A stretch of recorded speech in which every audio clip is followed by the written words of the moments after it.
Hi guys again, welcome back. Again, a lot of response from these videos, just me talking. Again, I think what I'm going to do is some different format.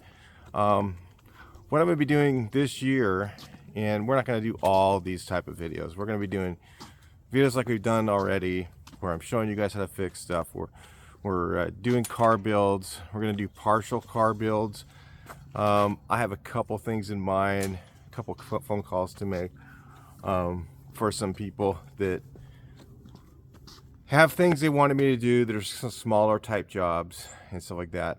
And we can do those and kind of share them with you guys to so you can learn how to do some of these things. But in this video, I just wanted to go over some of the success stories from people that have actually flagged me down at shows.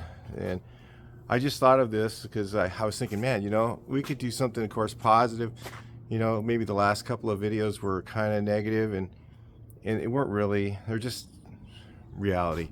And so many people, you know, are hurting right now, and there's a lot of people that just can't afford to do their projects. They're on hold, and that's really sucks. You know, if you're in that position, man, you know, I've had many years where I was like that stuff just sat there for years and I couldn't do anything, nothing. And you know, then I remember my Nova sat there for like, that car sat in my driveway and the side of my house. It wasn't even on the driveway, it wasn't even on pavement. It sat on the side of my house for I think 8 years, 7 or 8 years. And I got divorced, and from my first wife. And one of the things that, you know, I had tons of different classics over the years, and I had this 63 Nova Super Sport convertible sitting there, just an absolute rust bucket, kind of like the bucket truck behind us there. And so she goes, part of my divorce, I was married to a woman. She was borderline personality disorder. I mean, it was a mess, okay? Real bad divorce. Ended up with tons of child support, had no money. So I had the stack of credit cards. So I went and built the Nova. Heck with it. After a bunch of bad things happened after that, I got divorced. I had a girlfriend not too long afterwards. And she was all afraid that things weren't gonna, you know, that, and I was like, she goes, "Oh, you're not over." I said, "Man, you have no idea." So I decided to build that Nova, and the Nova, I did that thing in such a rush, man. I did it like in like 2 months or something like that. It was really rusty. I wasn't filming it, so it didn't take me very long. So anyway, success stories. So anyway, that was one, and some of you guys, maybe you can relate to that. You know, like maybe during the pandemic, you know, like I did the bucket truck during the pandemic, and not knowing that everything was gonna change. You know, I knew it was gonna be bad. I was like, so I did the video, the live stream, while the pandemic started, because I knew the end was gonna be when it was finally over, when restrictions, and man, some of you guys all over the world, you know, the restrictions you guys had, just insane. We had them bad here, but some places it was way worse. So anyway, let's get into it. And hopefully I don't leave anyone out. I'm just going to tell you guys some of the success stories of people that have told me what they did. Oh, by the way, this is the trailer. If you guys saw, I showed it in you out last. That's what it looked like when I'm done. It's crazy. Looks gorgeous. Looks really nice. They're coming to pick it up here. I'm going to be putting up a video on Mike the Painter and one on Mike's random videos. If you want to check it out, you're welcome to go over there and check it out. So anyway, success stories. One of the first things that happened. So I was at a show and I was walking around, all right, and a guy comes up to me and he goes, "Man, you're Mike effing Garage." I go, I think it was still Mike F at that point. I didn't even have the FN Garage. That's another whole story in itself. Why did that happen? I just wanted Garage on it. Mike F Garage didn't sound right. A friend of mine says, I used to have it my whole name, but if you look up my whole name, it's real easy to find me. I got my phone number. I just couldn't handle that kind of telephone calls and all that. I just couldn't do it. There's just no way. I can't do that. Even though I would love to talk to a lot of guys, talking to me at a show, it's the best time. So a lot of guys have asked, hey, can I get your phone number? Well, you can call me through Facebook too. That's another thing. If you never need to really, you know, I mean, just whatever, you can use Facebook Messenger. It works. So then I can call you when it's convenient, because I can't always take calls because I'm using my phone right now to film, but I can't always take calls from people and when I'm working, it's like impossible. So anyway, some of the first things that I heard, a guy says, hey, he was at a show and he comes up to me and he goes, man, he goes, I watched your video. And I go, oh, okay. So I was kind of like going, oh man. And I watched your heater channel video and I go, oh no, that was really bad video. Okay, it was one of my first videos, not the best video. Okay. And he says, so I was watching your video and I learned how to put in my own heater channels from your video. I go, I was surprised the guy ever learned anything from that video, because I don't know, I just kind of went over what to do and stuff, and he goes, man, I did my own heater channel videos. The whole thing was, he goes, well, look, he says, I got a price from a guy, and the guy was gonna charge, you know, way more than I could afford to do the car. It ended up being also a convertible, and I didn't show how to do the convertible ones. They're a little different, but he improvised it and took the information from my video, watched it, put his own heater channels in, and he goes, there's my car right there. It's right there. And I'm like, really? And he's like, yeah, that's my car right there. And if it wasn't for your YouTube, it wouldn't be here.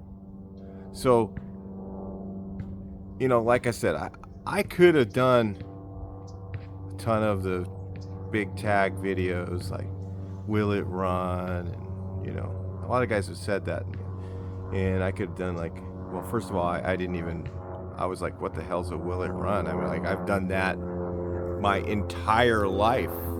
I have built and made cars start that have been sitting for years. A Will It Run video? What the hell? I mean, like, when I first saw someone of my friends said, oh, watch the Will It Run, I'm like, I don't need to make that's like no brainer to me. Check the spark, check the fuel, check the timing, put a little gas in the car, listen to it fire. You know, it's like normal life.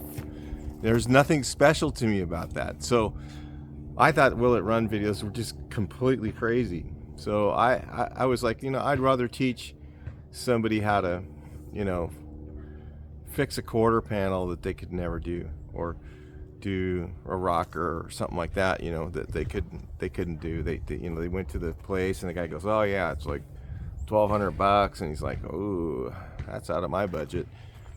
So anyway, the heater channel one, in fact, he was the first one, and then I think the same day or a couple days later, another guy says something about the heater channel, and I'm like, holy crap, I can't believe that you guys got anything from that video. So anyway, a couple of others that I recall, and like I said, these guys are at like different events. I mean, this guy was at Pomona Swap, or no, not Pomona Swap. He was at Irwindale, which is gone, so it's sad. But another guy comes from Washington. He's all the way down from Washington. He's at Buses by the Bridge, right? He goes, dude, I drove all the way down here in my bus. And I'm like, really? He's a cool guy. Talked to him several times since then. And he's like, hey, you know how you made those corners? And I cut the slits. What I did is, to make the bottom part of the corner, those corners used to be $500 for the whole corner for the bus. So let me just show you the bus instead.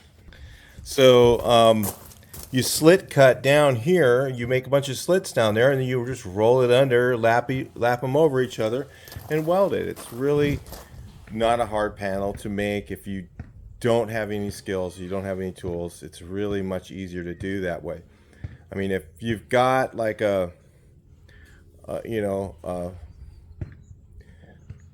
English wheel, and I've thought about getting an English wheel and showing that in another video in the future. I don't know, maybe that's going to be on hold. I'm thinking about, everything has to be a lot more of these type of videos where I'm just less edit time, less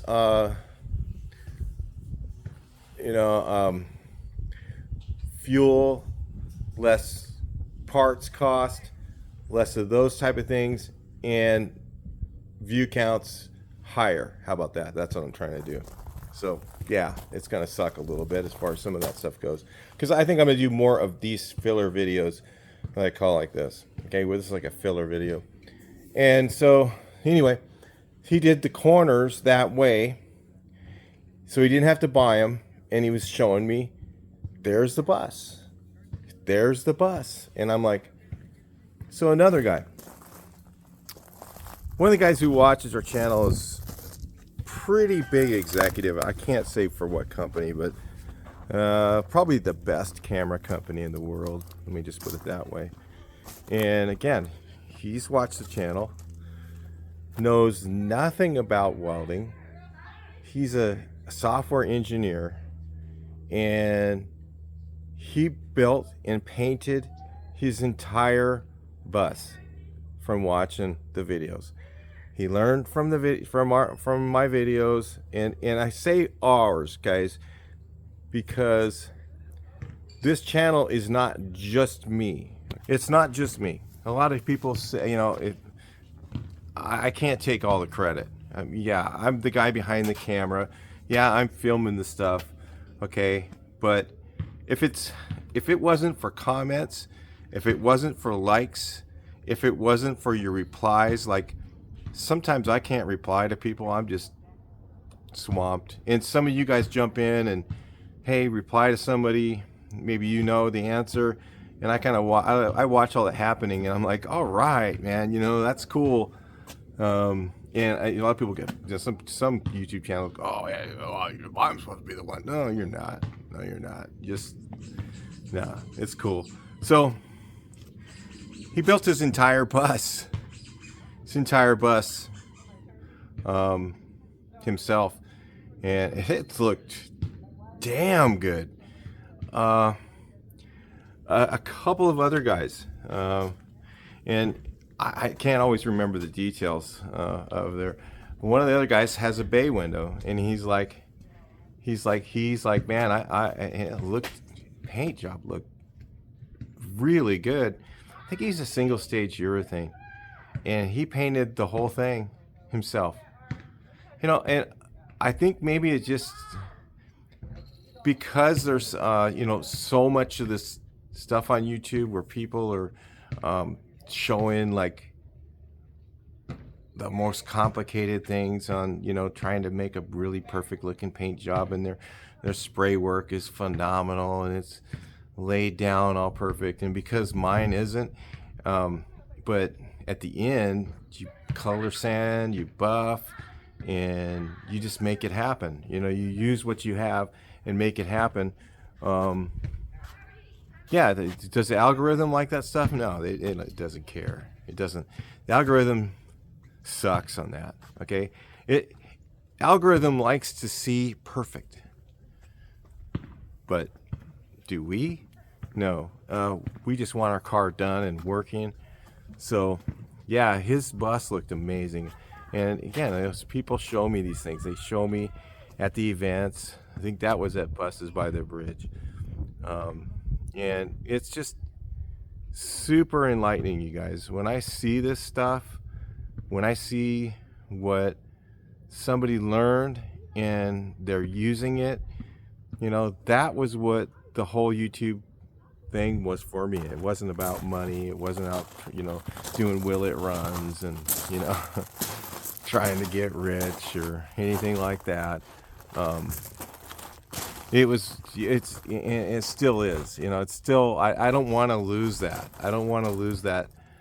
When I go forward this year, which I've got to propel this up to another level, have to. I've tapped about every resource that I can, looked at everything that I have, and I'm like, this year it's just gonna have to happen. So, well, the other thing that could happen is my work could pick up and get busy again, and if it does that, that's awesome. Because even if it does both, like, because I love my work, I do, um, and I'm going to tell you guys. So those are some of the success stories. Now, on top of that, I'm going to tell you guys a little bit about that, and why that it's rewarding to me. Like during the pandemic, right in the beginning of the pandemic, before it was ever announced that it was a pandemic, I had a company come to me, and they had these logos, and I wish I could show you, but I can't, because if I put a logo on here, YouTube they took down videos I had. I had videos with a couple of rebrand things I did a long time ago. They got taken down because it had like company logos or whatever on it. Ridiculous. So anyway, so I had this business that had a really complicated logo. So it was like a cross, okay, and it had like little pieces around the cross, and then it had all this stuff, and then it had a name, okay, and when you were putting that sign up there, it's done by something called pin mount letters. And the pin mount letters, you drill in the holes and you drill them in the wall, and then you slide the letters in place. You slide them up. They look really cool. And this was all medical facilities. So I was driving in Iowa, like all over the state. I mean, I literally went from, I flew into, Omaha, drove up to, I don't know, the north from there, the big city, stayed there, and then worked that whole area. So I worked that side of the state. So I worked that side of the state until I had got all the locations done. And then I went back to the airport because my car, I couldn't do it. I couldn't take it. So I had to go back and get a different car. And then I had to do a one-way car over to, what's that called? The capital city of Iowa. So what is it? Des Moines. Okay. So I did all these locations of just taking the letters off, straightening them, take them out of the wall. You move them back and forth and kind of use there's like little threaded rods on the other side, all thread, and you move them back and forth and saw away at the drywall until the letter's like perfectly straight, and then put it back on with silicone. Then there was things like little paint scratches on the wall. There was paint scratches on the letters, so I had to do color match all these different things. Literally, they could not find anyone in that area to do it.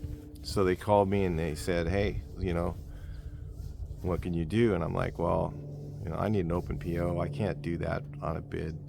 They're like, oh, shoot. And I said, well, could you do it for like about $400 a location? And I'm like, hey, man, I can't tell you. I might, but I'm up there. What if I had a snowstorm and I'm stuck for 2 days, 3 days? And he goes, yeah, I understand.